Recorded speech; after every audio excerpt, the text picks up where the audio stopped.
ఇచ్చిన మాట నెరవేర్చినట్లయితే తరాలు మారిన కాలగమనములో వారి కీర్తి ఎల్లవేళలా కీర్తింపబడుతుంది అంటాడు వేమన.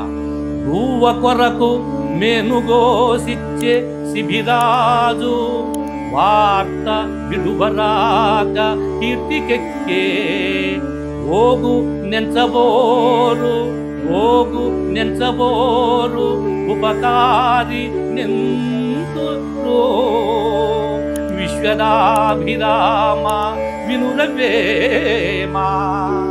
ఇచ్చిన మాట కోసము తన శరీరాన్ని కోసి ఇచ్చినటువంటి త్యాగమూర్తి శిబి చక్రవర్తి. తరాలు మారిన యుగాలు మారిన ప్రజాపాలకులలో ఉండేటటువంటి యొక్క ఆ పవిత్రమైనటువంటి తత్వాన్ని వేమన అపురూపంగా సమాజానికి తెలియజేస్తున్నారు.